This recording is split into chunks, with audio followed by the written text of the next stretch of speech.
Que a graça, a comunhão do Espírito Santo e o amor de Deus esteja com você e com toda a sua família. Meus amigos, minhas amigas, meus irmãos e irmãs em Jesus Cristo, obrigado por se inscrever no meu canal e obrigado por compartilhar meus vídeos. Continue fazendo isso. Deixe seu joinha, deixe seu comentário, deixe seu pedido de oração. Eu tenho um horário fixo de orar entre 4 e 4 e meia da manhã. Se você está precisando também de uma oração pessoal, deixe seu WhatsApp que eu vou entrar em contato com você e a gente ora de viva voz um com o outro, tá bom? Estou aqui à disposição para ajudar você, para juntos estudarmos a palavra de Deus, e o meu interesse é que a gente cresça cada dia na graça e no conhecimento do nosso Senhor e Salvador Jesus Cristo, tá bom? Cante essa música e eu volto já para a gente orar e estudar a palavra. Hoje eu vou cumprir a promessa que eu fiz para vocês. O nosso tema hoje é o juízo.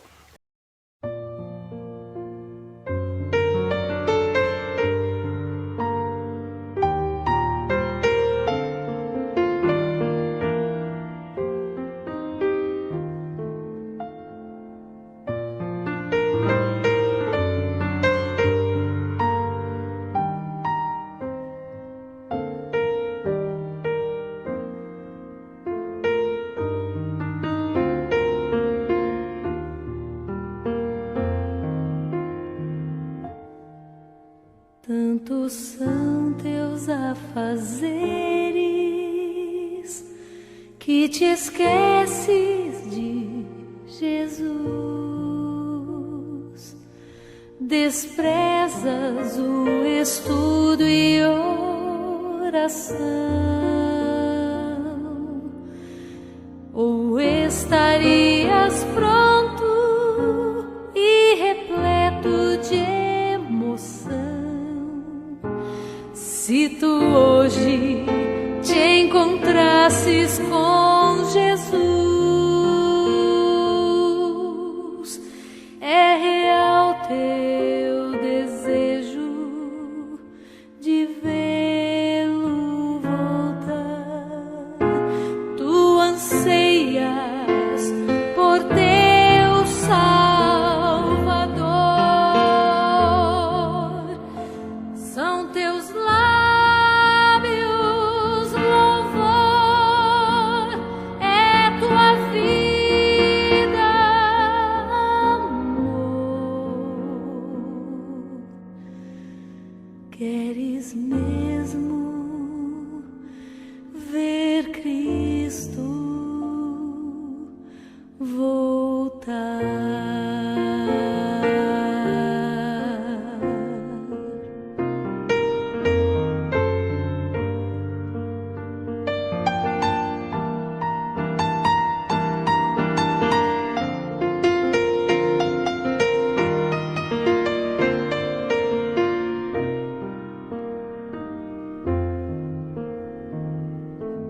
Se Jesus viesse hoje, qual seria o teu sentir?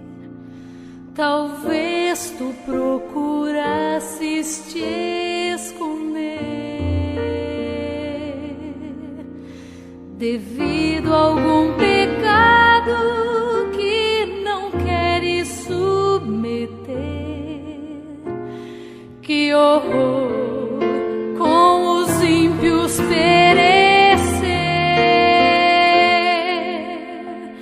É real teu desejo de vê-lo voltar. Tu anseias por teu Salvador. São teus lábios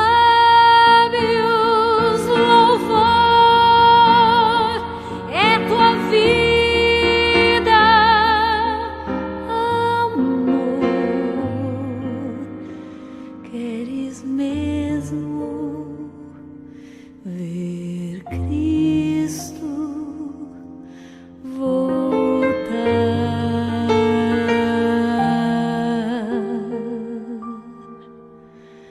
Queres mesmo ver Cristo voltar?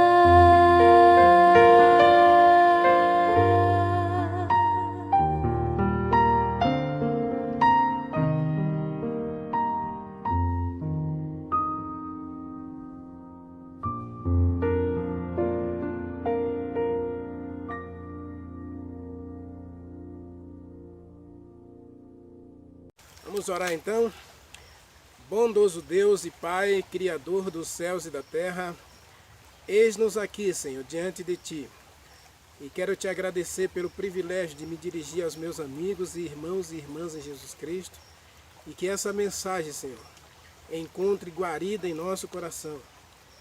Encontre espaço em nossa vida, para que o Senhor continue sendo a prioridade dos nossos planos e objetivos. Para que o Senhor continue sendo o Senhor da nossa vida, dirigindo os nossos caminhos, dirigindo a nossa vida para a honra e glória do Teu santo nome. Que o Espírito Santo nessa hora fale conosco, nos dê sabedoria. Oro ao Senhor e agradeço em nome de Jesus Cristo. Amém.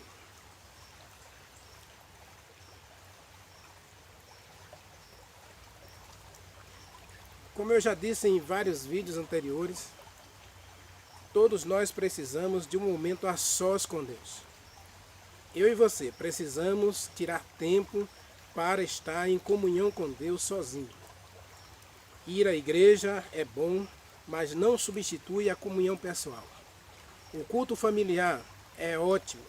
Toda família deveria fazer seu culto familiar de manhã e à tarde, mas nada substitui a sua comunhão pessoal com Deus, o seu andar com Deus. O seu desenvolvimento e crescimento espiritual, físico e emocional deve derivar de você andar com Deus, tirando para Ele momentos especiais. Como diz o livro Caminho a Cristo, separando pelo menos 1 hora por dia para contemplar a Deus e as suas obras por você e por todo este mundo que Ele fez. Certo? Especialmente a vida e o ministério de Jesus Cristo. Abra sua Bíblia em Eclesiastes, capítulo 12. Eclesiastes, capítulo 12. Está logo depois de Provérbios, tá? Se você está mais ou menos no meio da Bíblia, você abre a Bíblia, acha o Salmo, depois de Salmo é Provérbios, depois de Provérbios é Eclesiastes. O último capítulo de Eclesiastes e também os 2 últimos versículos. No versículo 13, diz assim: agora que você já ouviu de tudo, aqui está a conclusão. Tema a Deus, obedeça aos seus mandamentos, porque isso é o essencial para todo ser humano. Pois Deus vai trazer a juízo tudo o que o homem fizer, inclusive o que ele fizer escondido. Eclesiastes, capítulo 12, versículos 13 e 14, nos fala de 3 coisas aqui. Fala do temor a Deus, fala de obediência aos mandamentos e fala do juízo, que Deus vai julgar todo o ser humano. Então nós vamos começar essa mensagem falando um pouquinho sobre a questão do temor. O que é temor? É ter medo? Muita gente hoje, até mesmo nas igrejas evangélicas, desenvolve medo de Deus. É uma coisa muito triste saber disso. E a gente vê isso. As pessoas têm medo de Deus. Alguns até chegam a dizer que o Deus do Velho Testamento é um e o Deus do Novo Testamento é outro. É como se o ser humano desenvolvesse o seguinte raciocínio. Deus criou o ser humano perfeito, mas o ser humano desobedeceu. Então Deus disse: eu vou castigar vocês até vocês aprenderem que a obediência é o único meio de você ser feliz. E aí Deus castiga o ser humano o tempo todo. Deus não se interessa pelo que eu faço de bom, segundo essa visão. Mas aí Deus foi percebendo que o ser humano, ele é difícil mesmo. Está escrito até lá em Gênesis capítulo 6, né, versículo 2, que o coração do homem é mau o tempo todo. Então Deus se arrependeu. Gênesis 7 diz que Deus arrependeu-se de criar o homem. E Deus viveu esse arrependimento durante 4.000 anos. E durante 4.000 anos, tudo que Deus fez foi simplesmente castigar o ser humano. Mandou pragas, mandou problemas, guerras. E o ser humano se envolveu em um monte de desgraças e sofrimento que demonstra que Deus não ama o ser humano.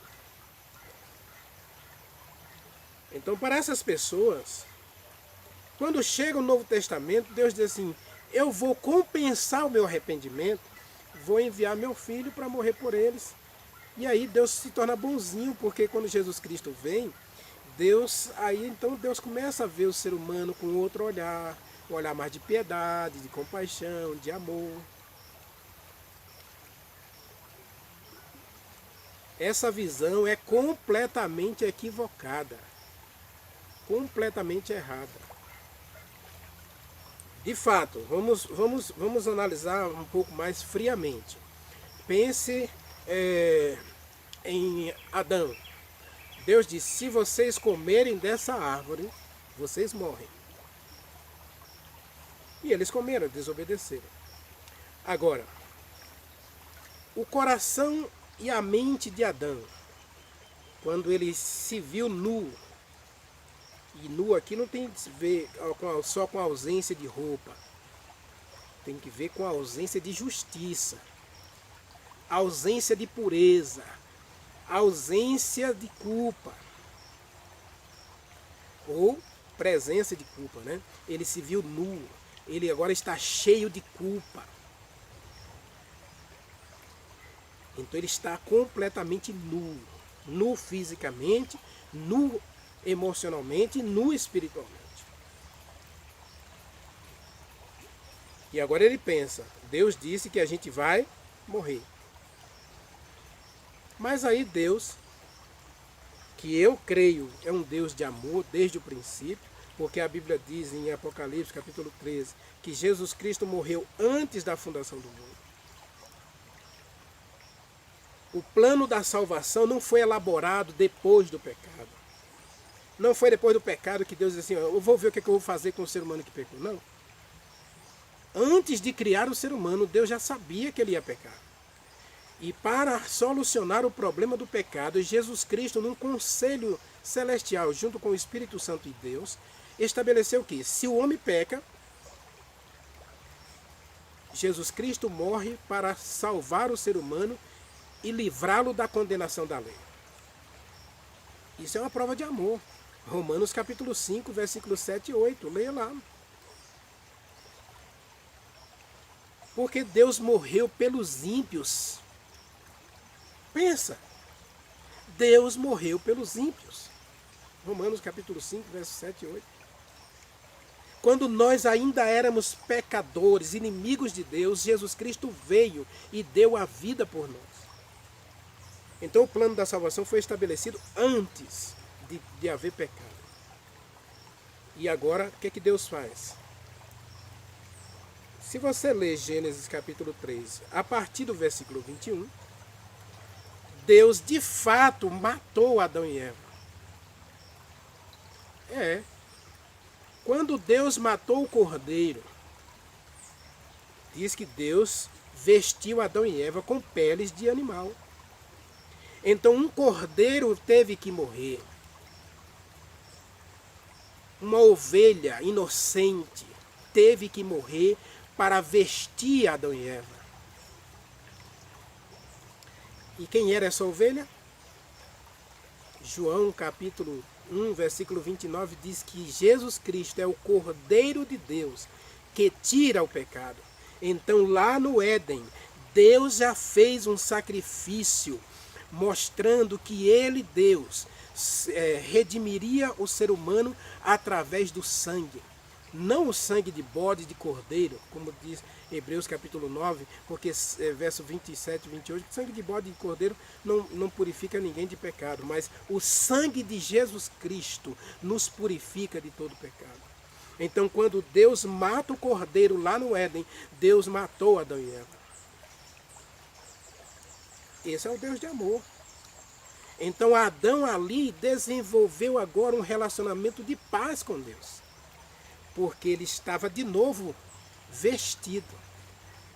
Vestido espiritualmente, porque estava em paz, ausência de culpa. Ele estava vestido fisicamente e estava vestido emocionalmente, porque a sentença de Deus foi aplicada, mas ele foi beneficiado com a morte do Cordeiro. É na morte de Jesus Cristo que todos nós alcançamos o perdão e a salvação. Mas, Renivaldo, se Deus é amor e ele matou Jesus Cristo para nos salvar, por que julgar então? Meus amigos, o texto está dizendo que todo ser humano será julgado. Todo ser humano. Certo? Eu vou ler outros textos para você que fala que todo mundo vai ser julgado. Mas depois nós vamos voltar a essa questão do temor. Né? Vamos para o Salmo 96, versículo 13, diz assim: cantem diante do Senhor, porque ele vem julgar a terra. Julgará o mundo com justiça e os povos com equidade. Veja, Deus vem julgar o povo da terra, todo o povo da terra, com justiça, fidelidade e equidade. Ou verdade. Deus vem julgar com verdade, justiça e fidelidade. Vamos para outro texto. Vamos agora para o livro de Romanos, capítulo 14, versículo 10. Diz assim: portanto você, por que julga o seu irmão e despreza aquele que serve a Deus? Pois todos nós compareceremos diante do tribunal de Deus.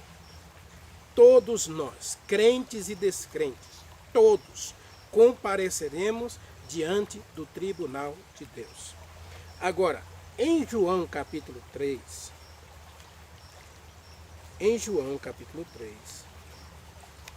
veja o que é o julgamento de Deus. O julgamento de Deus é simples. É aceitar ou rejeitar a palavra. Esse é o julgamento de Deus. Vamos lá. João capítulo 3, versículo 16, 17 e 18. Veja, 16 diz: porque Deus amou o mundo de tal maneira que deu seu Filho unigênito, para que todo aquele que nele crê não pereça, mas tenha vida eterna. Pois Deus enviou seu Filho não para condenar o mundo, mas para que o mundo fosse salvo por ele. Quem nele crê, não é condenado, mas quem não crê já está condenado, porquanto não crê em o nome do Filho de Deus, o unigênito de Deus. E este é o julgamento, que a luz veio ao mundo e os homens amaram mais as trevas, porque as suas obras eram más. Quem pratica o mal odeia a luz, e não se aproxima da luz, temendo que suas obras sejam manifestas. Mas quem pratica a verdade vem para a luz, porque quem pratica a verdade vê claramente que as suas obras são realizadas em Deus.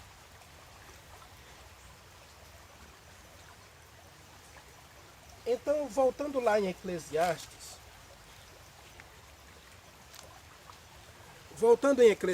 nós percebemos que o temor a Deus não tem que ver com ter medo de Deus. Mas temer a Deus aqui é claramente mostrado que quando eu escolho Deus como Senhor da minha vida, eu estou temendo a Deus. No livro de Provérbios diz que o temor a Deus é o princípio da sabedoria. Percebe? Então temer a Deus aqui é, na verdade, colocar Deus como Senhor, o governante da minha vida.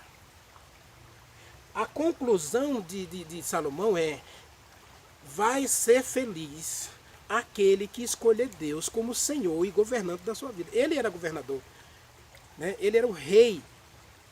Mas ele diz que só é feliz aquele que escolhe Deus como rei. Você já escolheu Deus como seu rei? Então, se Deus é o rei, você sabe que o rei, ele tem o domínio de tudo no reino. E todo mundo no reino é escravo do rei. Agora, que tipo de escravo é você? Um escravo feliz, que olha para as coisas de Deus e para os mandamentos de Deus de modo positivo e proativo? Ou você é um filho, ou é um escravo rebelde, que diz que Deus é um carrasco que está interessado em sua infelicidade? Então veja que quando eu escolho Deus como Senhor da minha vida, eu estou desenvolvendo o temor a Deus. E aí, quando eu escolho Deus como Senhor, como governante, como o rei da minha vida, as leis do reino de Deus passam a ser o meu privilégio. Jesus Cristo disse em Isaías capítulo 40, versículo 7 e 8, que ele tinha prazer na obediência à lei de Deus. E a lei de Deus estava em seu coração. E agora Jesus Cristo diz que o julgamento é simples, é aceitar ou rejeitar a palavra. E aí diz que muita gente não quer a palavra porque ela é luz. A luz mostra aqui os meus erros. A palavra mostra os meus caminhos errados. A palavra mostra as minhas decisões incorretas. A palavra mostra meus planos frustrantes e frustrados. A palavra mostra que meus caminhos são caminhos de morte. E agora eu tenho o direito de escolher aceitar o conselho da palavra de Deus. E aí o julgamento é esse. Jesus Cristo diz: a luz veio, e Jesus é a luz. Eu sou a luz do mundo, ele falou em João capítulo 7, né? E o Salmo diz que a palavra é a luz. Oséias capítulo 6 diz que Deus é luz. Meus amigos, nós estamos diante de uma teologia pura, que é a palavra de Deus. Deus é a luz, Jesus Cristo é a luz, a palavra de Deus é a luz. Lâmpada para os meus pés é a tua palavra e luz para o meu caminho. Então o julgamento de Deus é simples. Quem rejeita a palavra está condenado. Quem aceita a palavra deve viver pela palavra. Então todos nós devemos aprender que o temor a Deus é escolher Deus como Senhor da minha vida. E se eu escolher Deus como Senhor da minha vida, a obediência aos mandamentos será um privilégio, será um prazer, porque a lei me diz o que é certo e o que é errado, e eu vou evitar o errado para agradar a Deus. Mas, Renivaldo, o crente não já aceitou Jesus Cristo? Veja que João está dizendo, Jesus Cristo veio, não veio para condenar. Deus enviou seu Filho, não foi para condenar o mundo. Não, Deus não quer condenar ninguém. É Oséias capítulo 18, verso 33, não, capítulo 33, versículo 18. Deus diz claramente: eu não tenho prazer na morte de ninguém. Deus não tem prazer na morte, não. Volte lá para a questão de Adão e Eva. Quando Deus viu o arrependimento deles, a tristeza deles pelo que haviam feito, Deus matou o cordeiro. Então, como é que eu posso sair feliz no juízo de Deus? 3 coisas que você precisa fazer. Primeiro, Jesus Cristo deixou claro lá em João: creia em Jesus Cristo como seu Salvador. Eu não posso fazer um caminho para o céu. Não. Ninguém pode fazer caminho para o céu. De jeito nenhum.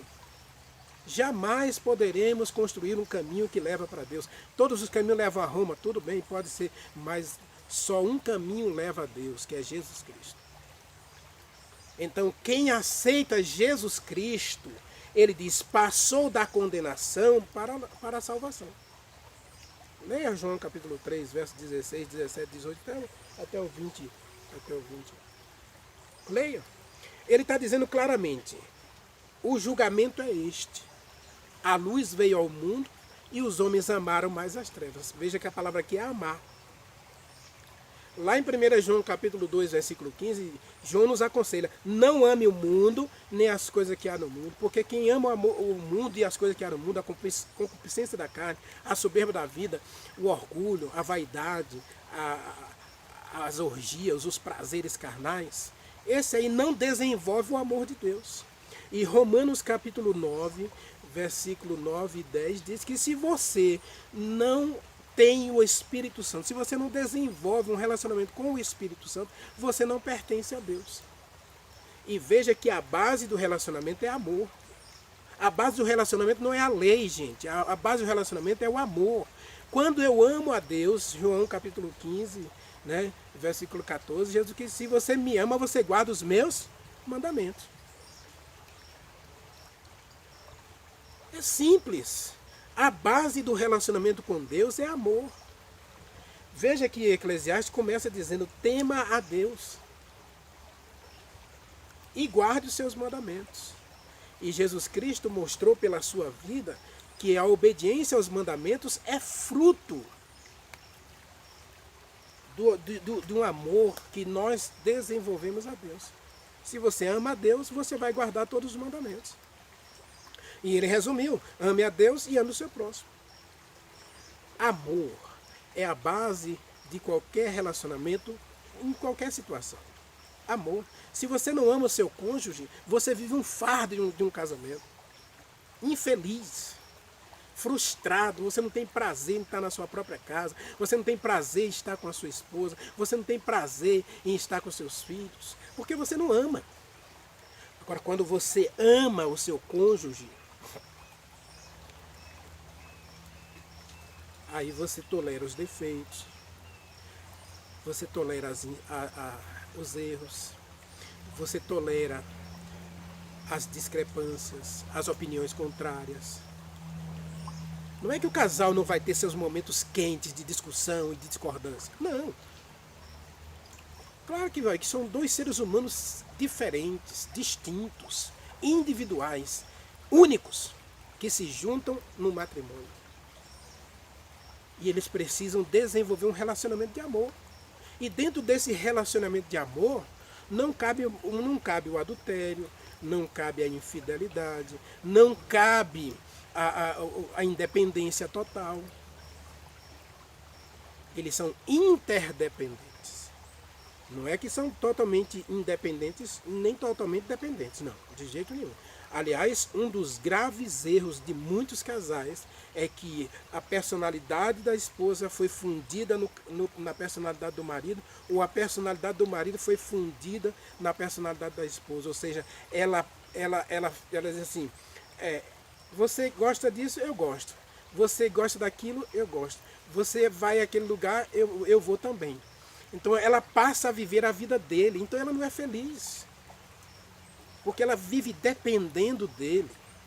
Ela não se desenvolve individualmente. E isso até espiritualmente. Às vezes o marido é muito consagrado a Deus e a esposa está completamente relapsa. Não, porque o meu marido ele é bonzinho, ele faz tudo na igreja, então eu não preciso fazer nada. Não. O relacionamento precisa ser de interdependência. Agora, com relação a Deus, não. Com relação a Deus, eu preciso ser totalmente dependente de Deus. Mas isso não quer dizer que o amor de Deus é arbitrário, de jeito nenhum. O amor de Deus é infinitamente incondicional.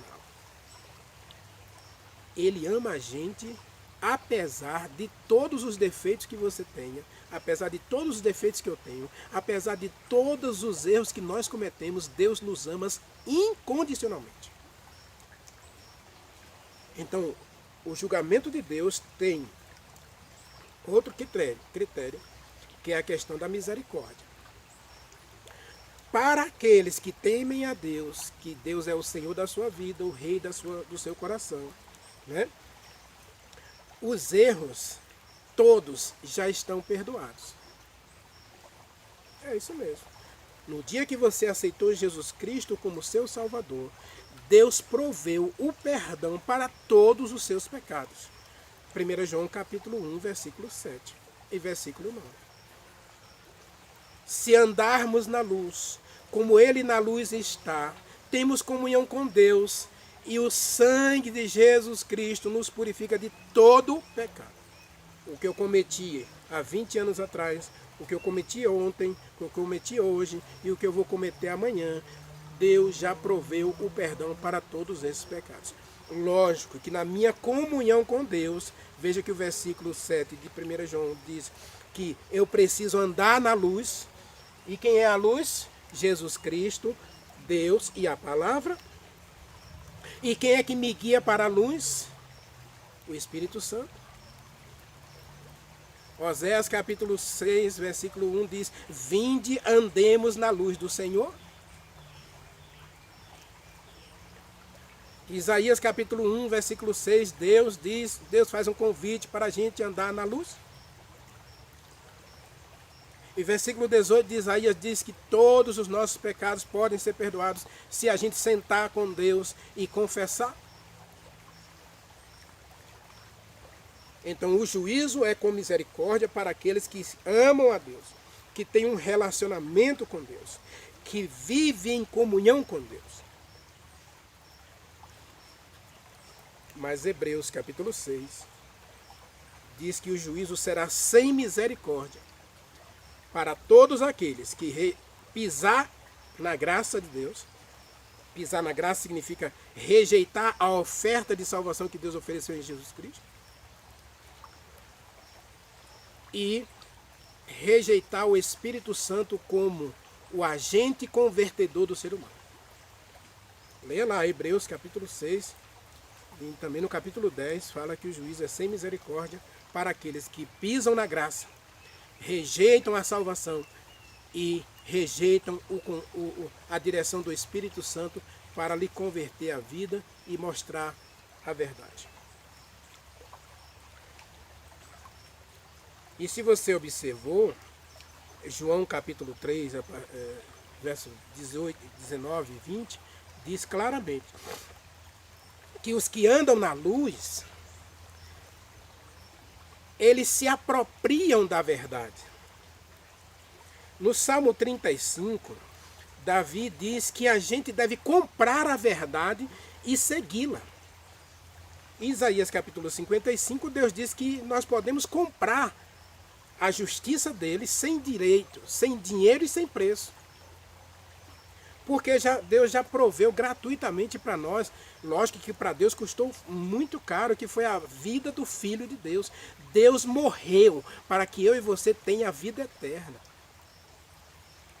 E a vida eterna é essa: que te conheçam a ti, o único Filho que Deus enviou, e a ti, o único Deus verdadeiro, e a Jesus Cristo, a quem o Senhor enviou. João capítulo 17, versículo 4. A vida eterna é esta: que te conheçam a ti, o único Deus verdadeiro, o único Deus verdadeiro, e a Jesus Cristo. Então temer a Deus é conhecer a Deus, né? Desenvolver esse amor com Ele. E aí o juízo, ele tem esses três aspectos. O primeiro aspecto é que a base do juízo é amor.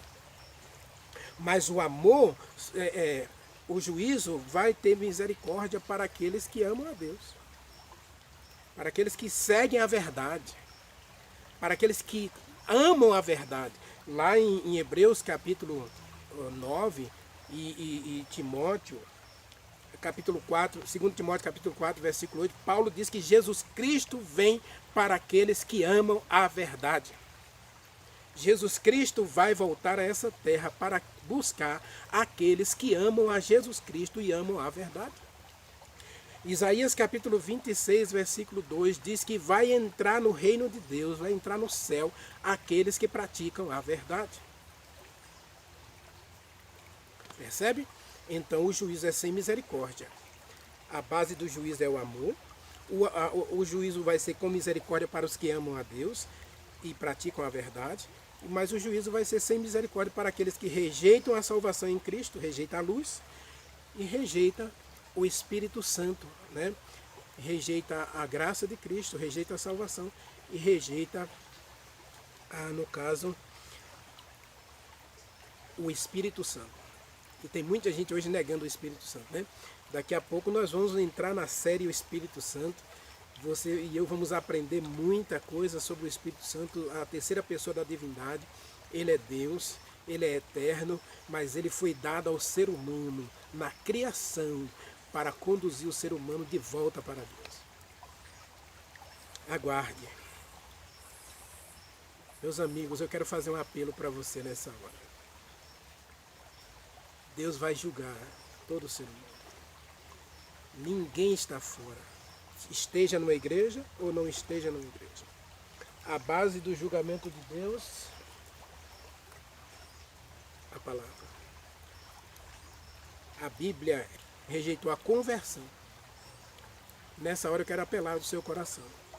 Você aceita Jesus Cristo como seu Salvador pessoal? Você está disposto a viver a verdade? Você está disposta a viver a verdade? A andar na luz? A andar na vontade de Deus? Aqui está expressa a vontade de Deus para a sua e para a minha vida. Então, se você aceita nessa hora, eu convido você a orar comigo.